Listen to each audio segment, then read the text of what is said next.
Greetings everyone, and welcome to my continued series on European history in the 20th century. This lecture in particular is going to deal, of course, with the early part of the Cold War. And, you know, a couple of good places, I think, to start before you investigate the early Cold War is that there's two fundamental things that you need to understand, I think, that would help you appreciate Soviet behavior, if you will, after the war. Number one is an understanding of what Marxism-Leninism means and how that ideology is sort of all-encompassing. It has all the answers, it has a formula, it understands history, it critiques history, it claims to be new, it claims to be modern, it claims to have the pathway to salvation in many ways. You know, I would almost sort of look at Marxism-Leninism as sort of a quasi-religious apparatus that has, you know, the Messiah in Marx and the disciples and the proletariat and so on and so forth, and just that sort of structure of a you know, an ideology that has all the answers for everything. And that's not necessarily a bad thing. Unfortunately, out of Marxism and Leninism comes a tremendous hostility towards anyone who feels otherwise, or someone who supports principles of market economics or capitalism or what have you. So there is a very interesting, all-encompassing aspect to the explanation of the human condition and history and politics and economics that are all sort of enraptured in Marxism-Leninism. It should be noted too that, you know, Marxism was what Marx wrote about in the middle 19th century, and Leninism was his adaptations of Marxism to accommodate and give an understanding to the Russian experience when it came to the inclusion of Marxism within Lenin's understanding of communism as a whole. So, number one, Marxism-Leninism, good thing to kind of understand before we move forward. Second thing I think that's really important is to understand the incredible tragic circumstances under which the Russian people found themselves at the end of World War II.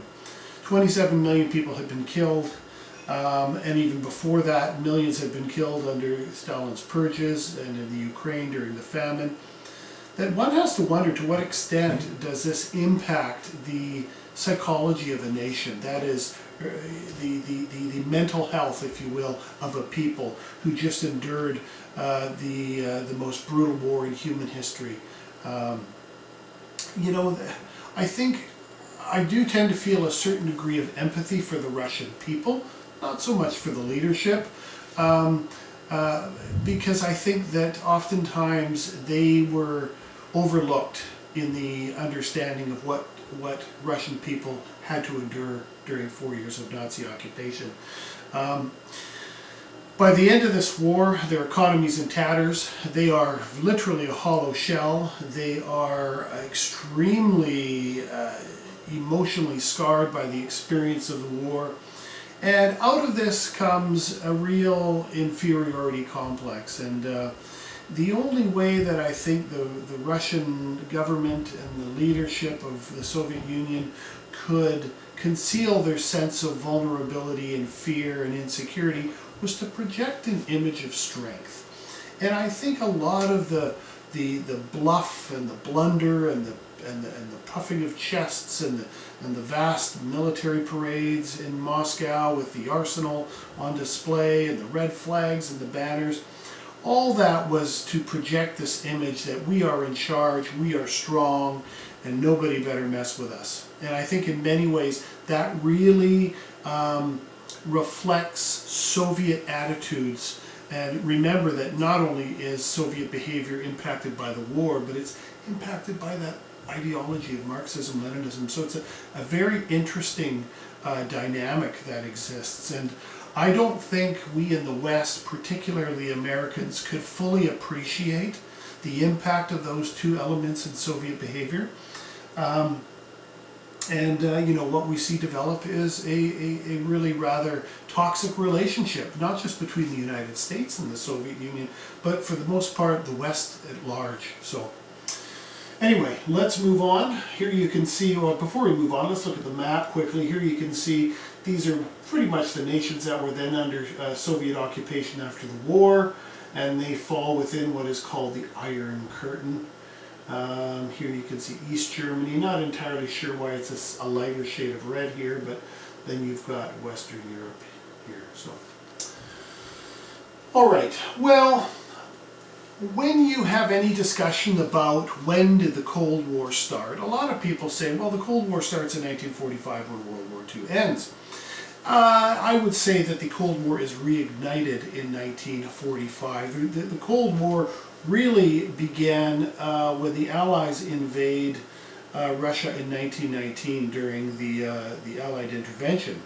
And that story is one that I don't really want to get into now because it is really a remarkable story, and it's not really fair to make it a footnote of this presentation. But in a very basic sort of way, what happens is originally the Allies invade Russia. Actually, I believe it was 1918 before the war ended. They invade Russia a year after the revolution to retrieve shipments that were sent to the Tsar's government before the revolution.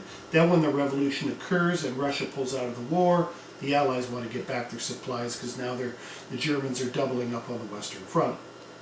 So either way, the Bolsheviks, that is the governing body of the Russian Revolution, and Lenin would be the leader, never forgot that Canada, Britain, France, and many other nations invaded and originally went well beyond just retrieving shipments, but attempted to undermine and destroy this very young revolutionary Bolshevik government. So I think I would argue that the Russian Civil War really is where the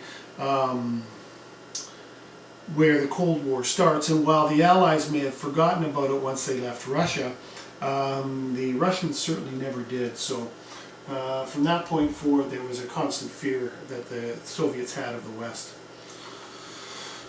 When we get to the war years, you know, Stalin, of course, if you want to know a lot about Stalin, I do have a lecture on Joseph Stalin. You may be interested in looking at it another time. But, you know, he was not one to trust anybody. He was incredibly paranoid, incredibly powerful, malevolent, cruel, Machiavellian. He could throw all kinds of adjectives when talking about Joseph Stalin. But, you know, during the war, he used to hum and haw to his comrades that he believed that D-Day was delayed because the West wanted Russia to suffer more casualties. It's pretty tragic and that Stalin felt this way, because in all reality we wanted this war to end just as much, and it just wasn't we were not in a position to approach the beaches at Normandy as we did in June of ⁴ any earlier than it was. But at the time, Stalin felt that the West was not doing their part to clean up the Western front of the war.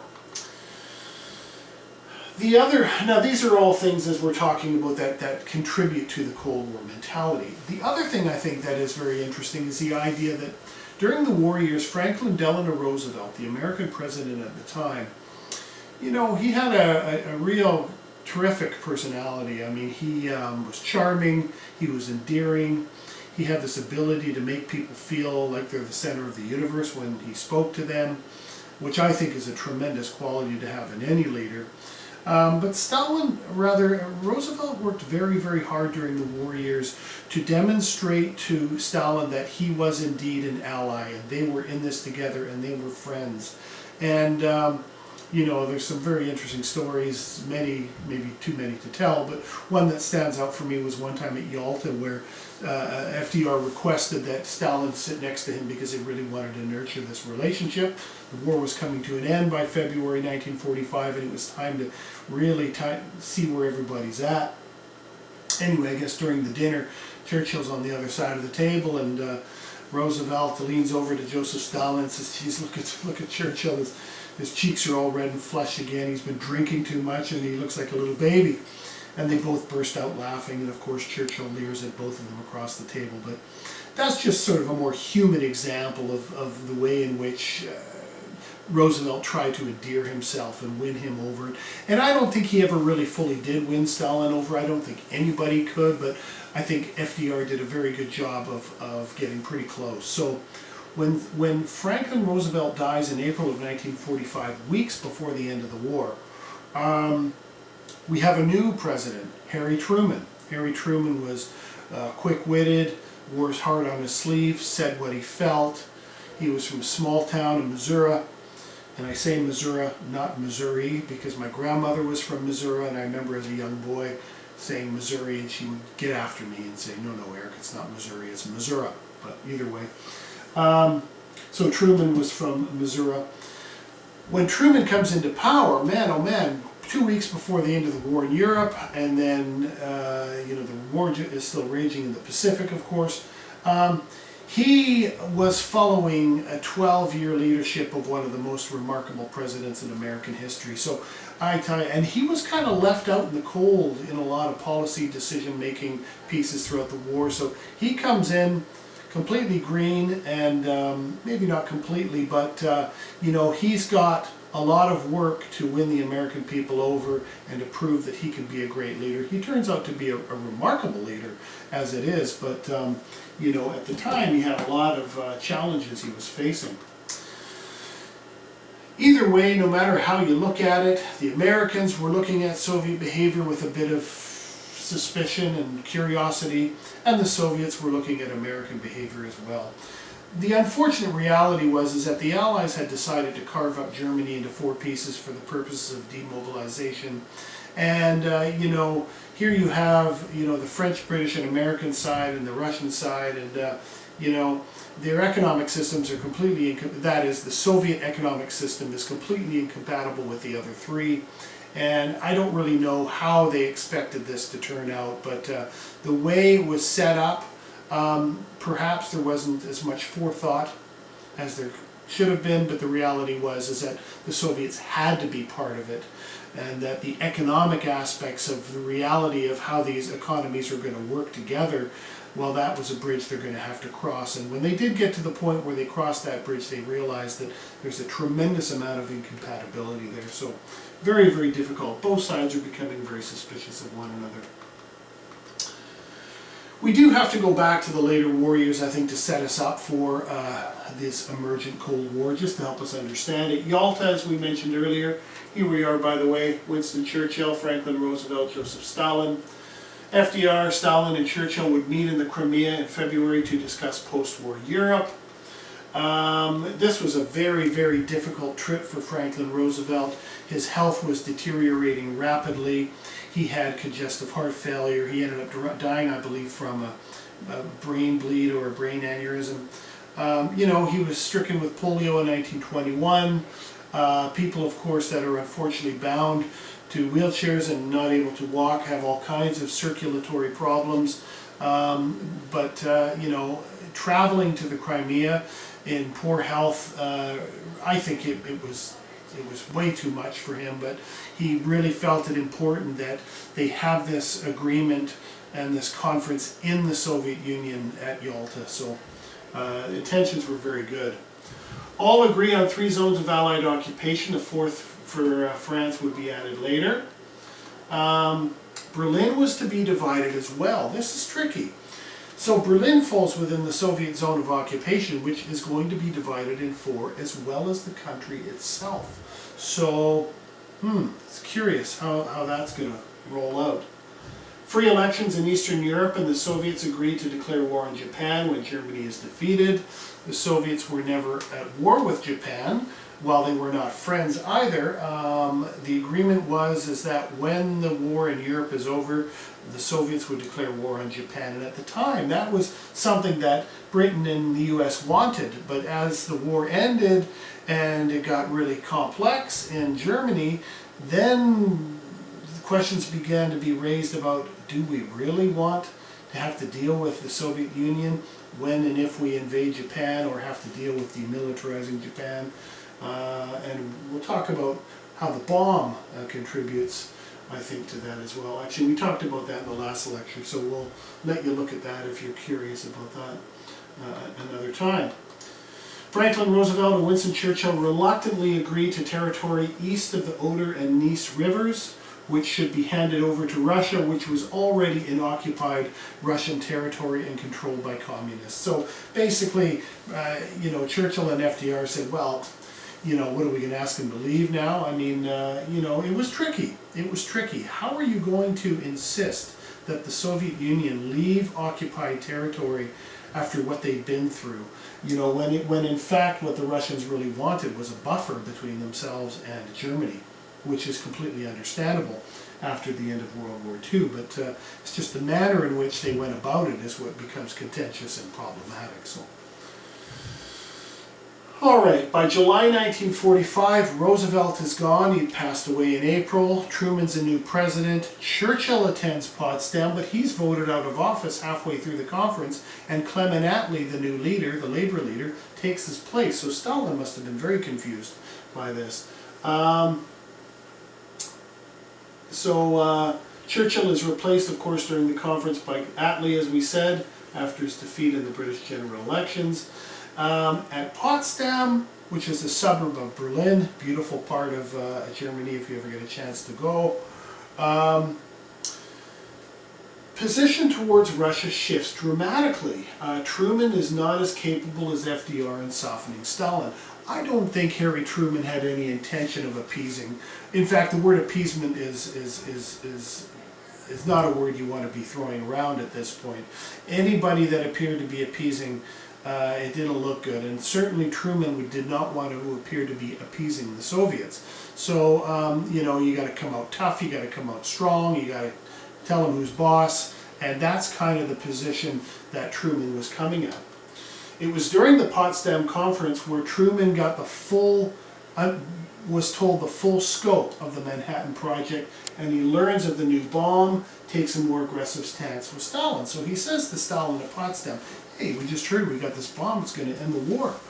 And of course Stalin originally thought that it was just a way to intimidate him, that it wasn't true, and Stalin was like, okay, well, I'll be anxious to see it. And of course, the following August, in all its glory, unfortunately we see the evidence of the bomb over Nagasaki and also Hiroshima. All right. So, some maps here. This is just a map of the Iron Curtain, or what is called the Iron Curtain. Here's a picture of Churchill taking a peek underneath. No admittance by order of Joe. That's just a funny little political cartoon. Churchill is now out of a job.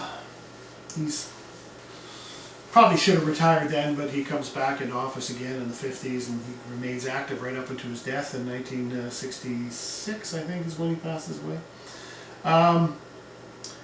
You know, he just had the busiest job of his life, and you know, he can't sit still, so he goes on a speaking tour, and he comes to Missouri to kind of pay homage to the new American president who he wants to connect with, and he and Truman actually got along very well. There he makes his Iron Curtain speech. Now what's interesting about his Iron Curtain speech is that he had to submit his speeches to censors in the American government who just, I mean, they weren't fearful of what he was going to say, but they wanted to make sure that everything looked okay because the war just ended and there was a lot of question marks with the Soviet Union. And anyway, when they read his Fulton, Missouri speech, a lot of the policymakers who read over the speech said, man, this is too heavy duty, you know. It's very anti-Soviet, and you're going to confuse the American people. It's interesting that the Americans were concerned that the Iron Curtain speech was going to be too much of a departure from Uncle Joe and our comrades in the Soviet Union who helped us win the war. So I think he had to actually jigger the speech a bit to tone down some of the rhetoric. Eastern Europe becomes part of the Soviet sphere of influence, of course, by the end of the war, and there soon after. Stalin would set up the Communist Information Bureau in 1947. This is kind of like an organization to link all the communist parties of the newly anointed communist nations of Eastern Europe, Poland, Hungary, Czechoslovakia, the GDR, East Germany. Of all these nations, interestingly enough, one of the ones that had the strongest grassroots communist movement was Yugoslavia, led by none other than Tito. And Tito is an interesting character because I think that he was a nationalist before he was a line-towing yes man to Stalin. And in fact, why he fell into the skids, if you will, with the Soviets is because he said, look guys, I got my own thing here. We managed to repel the Nazis ourselves. We required very little foreign help. We're very proud of our victory, and we're doing things our way. We don't need direction from you. So he ends up being expelled from the Common Forum for not towing the Soviet line. So eventually he would open up to the West, and you know, he had a strong economic relationship with Western Europe, yet he remained a devout Marxist-Leninist. So very interesting. March 1947, Truman creates his Truman Doctrine, which outlines containment, which was initialized by aid to Greece and Turkey to fight communist insurgency. Aha, and so it begins. The Truman Doctrine was, and we'll look at an excerpt of the Truman Doctrine, was basically the United States' commitment to support any nation that they deemed was suffering from external and internal threats from communist insurgents, anybody in the world.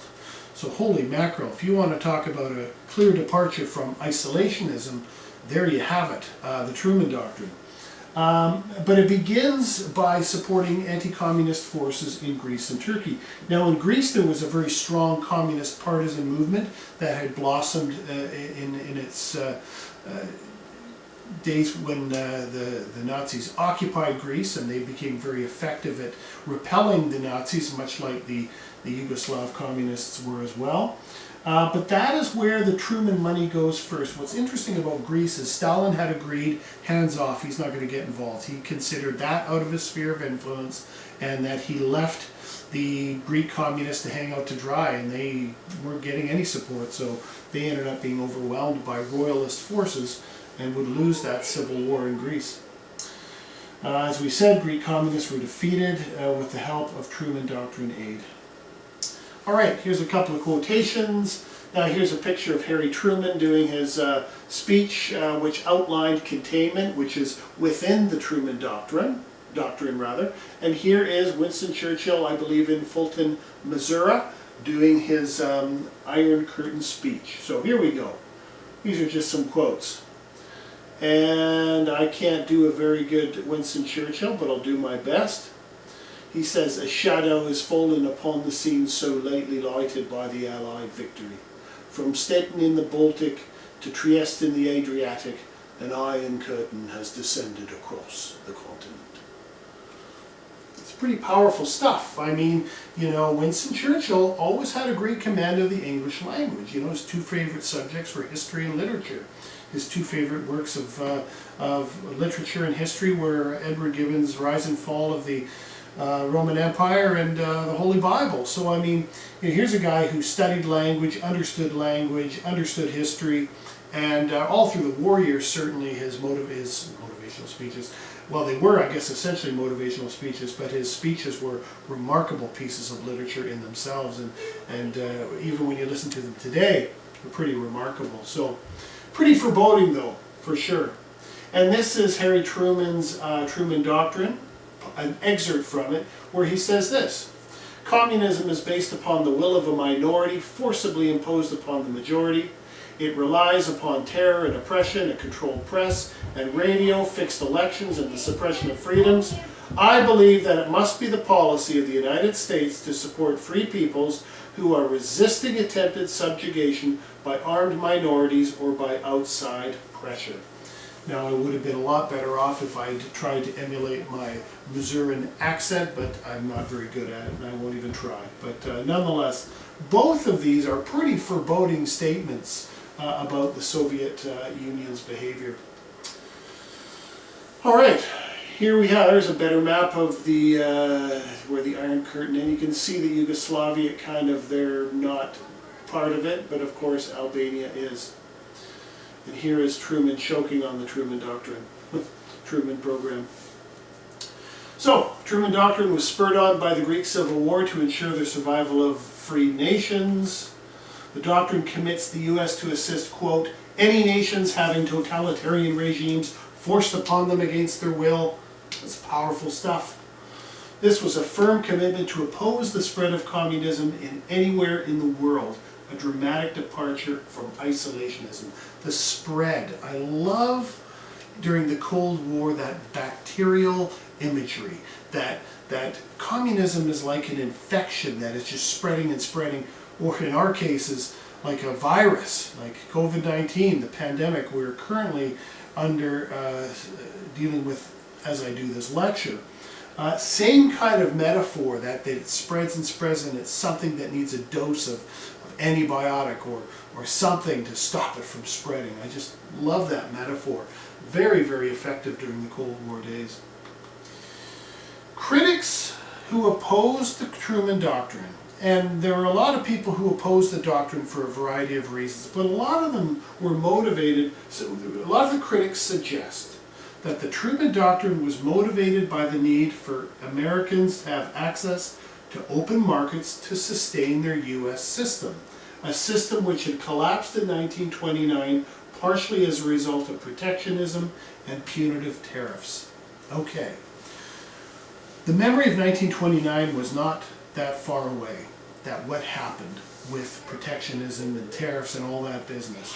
The big concern now is that the Americans have access to nations around the world that can buy the tremendous amount of stuff that they can produce. Because what the Americans did in the 20s is that they produced more than consumers in the U.S. could buy. Markets had been satiated, and what do you do with the stuff then?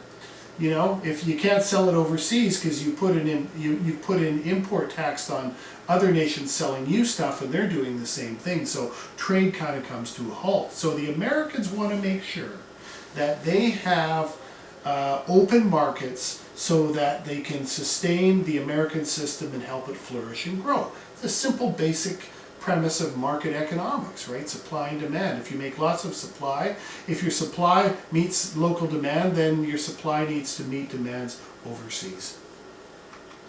This doctrine would see American involvement in Korea and in Vietnam. So all these brush fire wars, and of course these are more than brush fire wars, these are fairly significant things. American involvement in these conflicts was an extension of this Truman Doctrine. Okay, well here we have now the Marshall Plan, and I would argue that of all the things the Americans do in the post-war period, in terms of encouraging the health of democratic societies, if you will, and legitimate economic health I'm talking about here, not ideological or any of that. The Marshall Plan was absolutely brilliant. In June 1947, Secretary of State George Marshall creates the Marshall Plan, massive economic aid to Europe through food, fuel, and raw materials. Between 1948 to 52, Europe makes a great recovery. The Americans knew that if they saturate the Western European economies with money to help them rebuild, they will instill economic loyalty from the French, from the Italians, from the British, and from everybody else. So it was benevolent on one level because it was thinking, my gosh, these nations are destroyed, they need to rebuild their infrastructure, rebuild their governments. There was definitely a benevolent piece. But there was also a fear that if they didn't help Western Europe get their economies back in order after the war, that they would be susceptible to the spread of communism. So, you know, there was that concern. So it was twofold. It helped these countries build their economy, but it pretty well guaranteed that Belgians and Germans, at least those in the West, were going to be drinking Coca-Cola, eating McDonald's cheeseburgers, and smoking Marlboro cigarettes, if you will. So Stalin is suspicious of the U.S. motives and sets up his own version of the Marshall Plan called the Comecon, Council for Mutual Economic Assistance. The problem is that the Soviets, their economy was completely bankrupt and destroyed, so they really had nothing to offer, but I guess they tried. And in fact, what's interesting is the Soviet Union was offered Marshall aid, but they declined to take it. His own, you know, vanity, if you will, or arrogance, I don't know what you would call it, but the Russian people could have benefited dramatically from Marshall aid, but I think Stalin just loathed the idea of being at all indebted. Besides, if he accepted Marshall aid, it may appear as a sign of weakness, right? And that's just the way Stalin's brain worked, so it wasn't going to happen. Harry Truman called the Truman Doctrine and the Marshall Plan two halves of the same walnut. Interesting. So, you know, you've got the two pieces. Here you have a map of Europe. I don't have the numbers or the figures, but it gives you in relationship to each other how much Marshall aid each country got. Look at Great Britain. Ireland just a bit. Iceland even got some. Norway, Sweden. France did well. West Germany did very well. You know, and I can speak certainly from the perspective of my grandfather, who was German, and my mother was raised in Germany during the war years. And but my grandfather absolutely adored and loved the Americans. I mean, he smoked Camel cigarettes and drank Coca-Cola till the day he died. You know, and he spoke extremely fondly of the Americans. Even when they liberated his town and village, he was just so pleased. In fact, during the end of the war, everybody would have much preferred to be liberated by the Americans than the Russians, because the brutality in the East was pretty extensive. But anyway, many Germans, and I'm sure the same is for others in Italy and France and other countries that received aid, were extremely thankful for this massive economic aid. Well, in June 1948, Stalin would cut off railway links to Berlin, which was 100 miles in Russia's sector of East Germany. You might recall in the early part of this lecture, I stated that not only was Germany going to be divided into four for the purposes of demilitarization, but Berlin, the city, as well. Now, if you look at this map over here, here you've got the four sections. The green here is Great Britain, the blue is France, and this is the American. And my mom's town, family's town, fell within the American zone, and then you have the Russian zone. But then you've got now East and West Berlin, right? Communist Berlin and non-communist. Before 1948, Stalin allowed train and rail links to supply West Berlin, but Stalin thought, I'm just going to cut them off.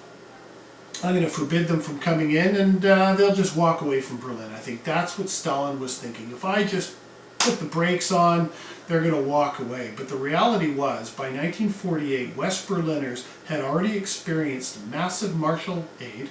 They had already experienced the introduction of certain degrees of constitutionalism and democracy that they'd never seen before, or at least not since before 1933 anyway.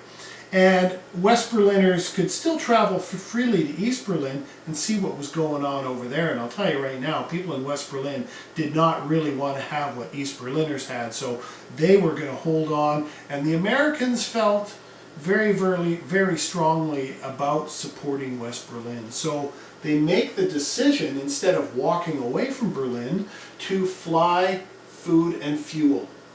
And, you know, they're essentially flying over Soviet territory. So they are, technically the Soviets could shoot them out of the sky. It could be deemed as an invasion. And, you know, they could have, but they didn't. And the bombers keep coming in one after the other. And then Stalin decides to turn off all the power and electricity to West Berlin, because I think the power grid, I believe the power grid or something was in East or whatever, but either way he shut them out. So the Americans are flying in coal and bags of flour, and you can imagine how West Berliners felt when all these supplies came in. This picture here shows a group of children standing at the airport. Now I can't remember if it's Tempelhof. There's two airports, one in the east, one in the west, but either way, this airport, all these children are there because when the American bombers came in, they would throw out these parachutes, little tiny parachutes. And what was dangling from these parachutes? Wrigley gum and Hershey chocolate bars. You're a kid? What kid doesn't love parachutes, right? And these things are floating from the sky, and the kids would just run and gather these things up almost like a Halloween trick-or-treat. And, you know, brilliant propaganda tool on the purpose of the Americans to win them over. But I really don't think the Americans had to work very hard. The fact that they were willing to fly all this stuff in, West Berliners were incredibly thankful to the Americans for this. May 1949, Stalin calls it off. He realizes that this thing doesn't look good. The propaganda the anti-Soviet propaganda was very effective, and look at what these guys are doing. They're trying to squeeze Berlin, they're turning off their heat, they're not letting them go anywhere. I think he calls it off because he realizes that he made a mistake, and now West Berlin is not going anywhere, and the West is not going to back down from supporting West Berlin. In fact, the North Atlantic Treaty Organization, or NATO, was set up as a direct result of the blockade as well. So, in August 1949, the German Federal Republic was formed, West Germany, and in October, 2 months later, the German Democratic Republic, interesting choice of words for a communist dictatorship, was formed. And you know, one thing I didn't mention in this is the idea that there was currency reform in the Western sector, where a new mark was formed, and within the British, French, and American sectors, and the Soviets weren't invited. For obvious reasons. I think their economic system was completely incompatible, but I think the Soviets were pretty perturbed at this, and they said, fine, you guys create your own country, we're going to create ours. So, and that tended to be what the Soviets did. You do this, we'll do that. You set up NATO, we'll set up the Warsaw Pact, which is what they eventually do.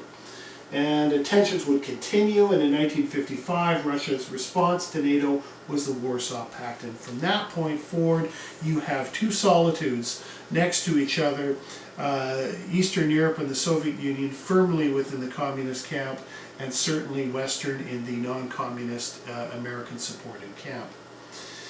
So this is just the beginning, of course, of those fragile days in the Cold War. Of course, the Korean War is just around the corner from here, 1950. Berlin Wall, the Cuban Missile Crisis, and so many other events that occur right up until 1991. So thank you very much for continuing to watch my lectures. The next lecture will be dealing with pretty much the Khrushchev period from 1956 to 1964, and a very different type of leadership there, but nonetheless Khrushchev had a lot of challenges that he had to face, and certainly the American policymakers and leaders had to figure out what to make of Khrushchev as well. So anyway, thank you very much for coming, and we'll see you next time for the middle part of the Cold War. Great, thank you.